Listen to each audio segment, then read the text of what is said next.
Mesdames, Mesdemoiselles et Messieurs, bienvenue sur Numidia News dans cette nouvelle édition du journal télévisé. Nous allons découvrir ensemble les principaux titres de l'actualité d'aujourd'hui. Soutien d'Alger pour la transition démocratique au Burkina Faso.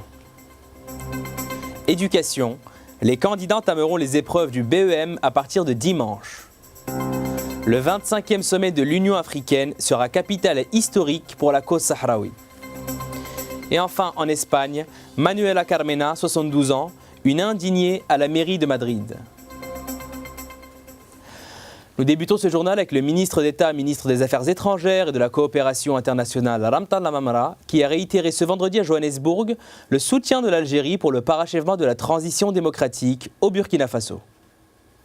Lamamra, qui a représenté l'Algérie à la 3e réunion ministérielle du groupe international de suivi et d'accompagnement du Burkina Faso, tenue en marge des travaux du Conseil exécutif de l'Union africaine, a exprimé le soutien de l'Algérie aux efforts de transition en cours en vue de la réalisation à travers les prochaines élections de la paix et la démocratie au Burkina Faso. Rappelant les relations d'amitié entre l'Algérie et le Burkina Faso et l'importance de la stabilisation de ce pays pour l'espace sahélo-saharien, le chef de la diplomatie algérienne a salué la coopération constructive établie entre les Nations Unies, l'Union africaine et la CEDEAO en vue d'assister ce pays ami dans cette œuvre. Dans cette perspective, le ministre a mis l'accent sur la nécessité pour les parties prenantes burkinabées d'œuvrer pour une réconciliation nationale et pour un processus inclusif qui favoriseront une sortie de la crise consensuelle. Éducation. Plus de 542 000 candidats concourront à partir de ce dimanche aux épreuves du brevet d'enseignement moyen pendant 3 jours.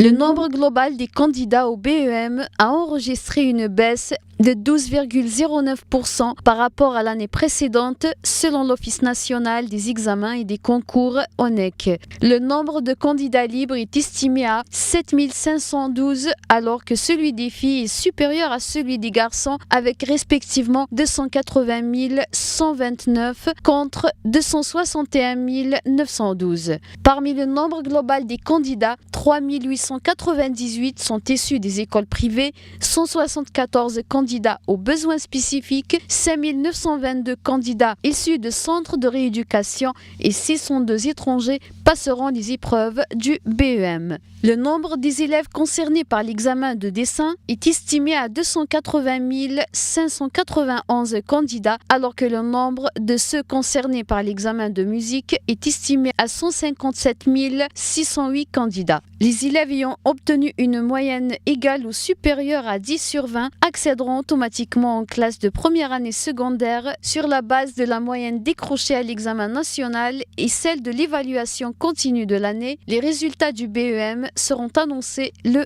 4 juillet. Sur le plan religieux, le ministre des Affaires religieuses et des Waqf, Mohamed Aissa, a fait savoir que le projet portant création d'un observatoire national pour la lutte contre l'extrémisme religieux sera bientôt soumis au gouvernement. Le ministère des Affaires religieuses et des Waqf soumettra bientôt au gouvernement une proposition relative à la création d'un observatoire national pour la lutte contre l'extrémisme religieux, a révélé le ministre dans un entretien à l'APS, précisant que cette structure était à caractère consultatif. Cette instance, qui regroupera les représentants de plusieurs secteurs tels l'éducation, la communication et l'intérieur, contribuera à prémunir la jeunesse contre les idées étrangères à notre société, a-t-il ajouté. Il a mis l'accent sur la dangerosité de telles idées qui souvent entraînent leurs adeptes vers des organisations terroristes comme l'organisation Daesh. L'Observatoire se chargera de contrôler la circulation de telles idées en analysant leur contenu pour proposer des réponses nécessaires dans le respect de la liberté de culte. Côté télécommunications, l'opérateur historique de téléphonie et services Internet Algérie Télécom a annoncé ce vendredi soir avoir achevé avec succès la migration de ses clients vers une nouvelle plateforme technique. Algérie Télécom a précisé dans un communiqué que cette opération complexe effectuée en début de ce jeudi s'est faite progressivement et sans interruption durant toute la nuit de jeudi jusqu'en fin d'après-midi de vendredi, grâce à la mobilisation des équipes techniques d'Algérie Télécom à l'échelle nationale ainsi que celle de ses partenaires équipementiers. Cette opération, qui rentre dans le cadre des efforts de modernisation du réseau d'Algérie Télécom, s'est déroulée sans encombre. Le basculement vers la nouvelle plateforme a touché la moitié du parc ADSL Algérie Télécom, soit plus de 800 000 abonnés. L'Organisation internationale de la protection civile a salué l'Algérie pour son engagement lors du séisme du Népal le 25 avril dernier et pour le professionnalisme des secouristes algériens, relevant qu'il était le seul pays africain et arabe à être activement présent dans ce territoire dévasté. Dans une correspondance adressée au directeur général de la protection civile, Vladimir Kuvchinov, chef de l'OIPC, a salué l'engagement de la protection civile en ces termes. Je tiens en mon nom et au nom de l'ensemble des pays membres de l'OIPC à vous exprimer mon immense considération et respect pour l'engagement de l'Algérie lors du séisme survenu en Népal le 25 avril dernier. Il a en outre relevé que l'Algérie a été le seul pays africain et arabe à être activement présent dans ce pays dévasté. Et les équipes d'intervention de la protection civile algérienne ont montré encore une fois toute leur expertise et professionnalisme, dévouement et courage dans leur noble mission.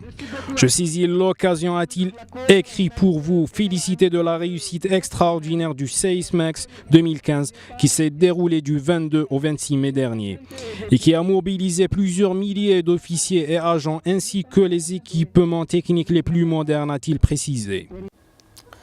Comme nous vous le rappelions dans les titres de ce journal, le ministre sahraoui des Affaires étrangères Mohamed Salem Moulsalek a affirmé vendredi à Pretoria que le 25e sommet de l'Union africaine sera capital et historique pour la cause sahraoui.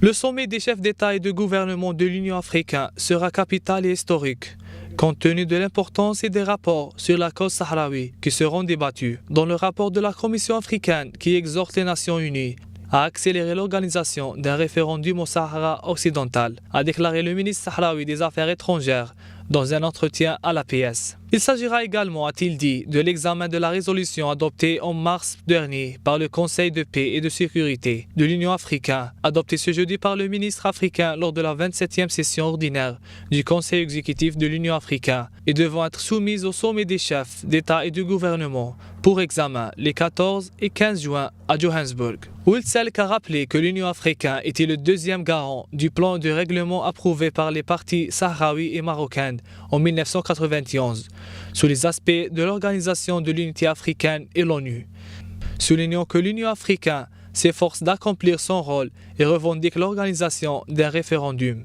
Pour le ministre sahraoui, le problème ne réside pas dans les refus du Maroc, mais vient de l'intérieur du Conseil de sécurité, où les démarches de la communauté internationale sont entravées en particulier par la France, a-t-il enchaîné. Au Soudan, le président Omar al-Bashir, sous le coup de 2 mandats d'arrêt lancés par la Cour pénale internationale, se rendra en Afrique du Sud pour le sommet de l'Union africaine, a indiqué ce samedi la radio officielle soudanaise.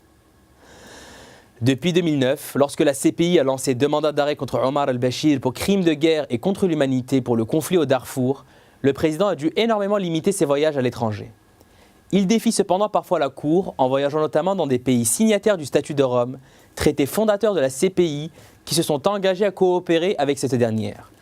A noter que l'Afrique du Sud, pays hôte du sommet, a procédé à la signature du traité de Rome en 1998.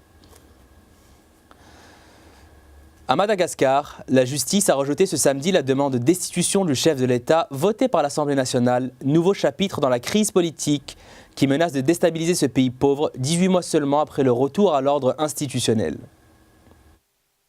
La présente mise en accusation du président de la République ne repose sur aucun fondement juridique, indique la Haute Cour constitutionnelle dans son jugement mis en ligne ce samedi matin. La demande est rejetée comme non fondée. La décision de la Haute Cour constitutionnelle est ridicule, a déclaré dans une toute première réaction à chaud Pierre Houlder, le porte-parole du MAPAR, le parti de l'ex-homme fort du pays André Rajoelina, majoritaire à l'Assemblée qui avait voté la destitution le 26 mai. Cependant, la suite des événements dépend maintenant du comportement des députés. La dissolution de l'Assemblée nationale n'est pas une obligation, mais si les députés persistent à faire barrage au développement, alors il appartient au président de la République de prendre la décision finale.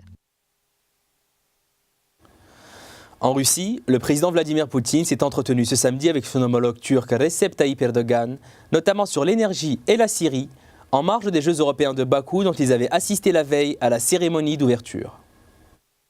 Poutine était accompagné de son ministre des Affaires étrangères, Sergueï Lavrov, et de responsables du secteur énergétique lors de cet entretien à huis clos selon les médias russes. Avant le début de l'entretien, les deux hommes ont échangé quelques mots, le temps d'une séance photo.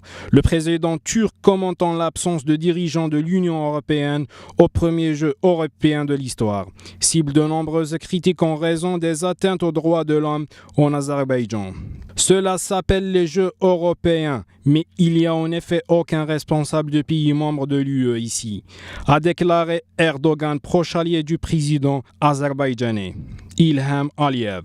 La Turquie, candidate à l'adhésion à l'UE, représente l'Union européenne tout entière, a dit en souriant Poutine selon les médias turcs.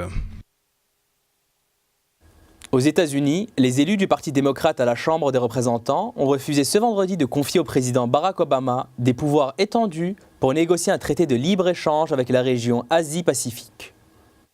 Les parlementaires américains ont refusé à Barack Obama les pouvoirs étendus de négociation qu'il demandait pour conclure un immense accord commercial avec la région Asie-Pacifique, le président ayant été abandonné par son propre parti démocrate. Le blocage est un coup dur pour Barack Obama, qui a fait du libre-échange la priorité économique de la fin de son mandat, même si la majorité républicaine, alliée pour l'occasion, reste libre de rappeler le sujet à l'ordre du jour. La Chambre des représentants, en raison de la rébellion des démocrates, a rejeté vendredi 12 juin un texte d'aide aux salariés affectés par la concurrence mondiale. Au Pakistan, l'armée a annoncé ce samedi avoir tué 20 rebelles talibans dans une zone tribale près de la frontière avec l'Afghanistan, dans le cadre de sa grande offensive lancée contre les insurgés depuis l'an dernier. Les frappes ont eu lieu près de la zone de Datakhel, dans la région du Waziristan du Nord, devenue un refuge de terroristes depuis la chute de talibans à Kaboul fin 2001. En Iran, certains responsables iraniens ayant accès à des informations confidentielles ne pourront pas utiliser leur smartphone pour un usage professionnel afin d'éviter les risques d'espionnage, a déclaré ce samedi un responsable de la défense civile. Ces déclarations interviennent après que les autorités suisses et autrichiennes ont indiqué jeudi dernier avoir ouvert séparément des enquêtes sur des soupçons d'espionnage d'informatique dans des zones où se déroulaient des négociations sur le nucléaire iranien. Israël étant pointé du doigt par des experts informatiques. Il y a toujours une copie des informations qui sont entrées dans un smartphone et d'une certaine manière, la société qui a fabriqué l'appareil a accès à ces informations, a expliqué le responsable de la défense civile, le général Jalali. Il a ajouté que cette directive était en préparation sans préciser quand elle entrerait en application. En Espagne, à 72 ans, l'ancienne magistrate Manuela Carmena est la première élue de gauche à remporter la mairie de Madrid. Cette ex-opposante communiste à Franco entend débarrasser la ville de la corruption. Je suis bien plus intéressé par l'amélioration de la vie des gens que par la politique, déclarait Manuela Carmena dans une récente interview accordée au quotidien El País. À 72 ans, cette ancienne magistrate a été officiellement choisie ce vendredi pour prendre la tête de la mairie de Madrid. Insolite. La compagnie aérienne Air India démentit ce samedi qu'un lézard avait été retrouvé dans un plateau repas servi lors d'un vol entre New Delhi et Londres, quelques heures seulement après avoir annoncé l'ouverture d'une enquête sur un tel incident. Aucune plainte, une photo circulant sur les médias sociaux montre la tête du reptile sortant de dessous un petit pain rond placé dans un plateau repas et enveloppé dans un film alimentaire. Mais, quelques heures plus tard, Air India qualifiait les informations sur la présence du lézard de fausses et sans fondement. C'est la fin de ce journal. Merci de nous avoir suivis dans cette édition et à demain sur les antennes de Numidia News.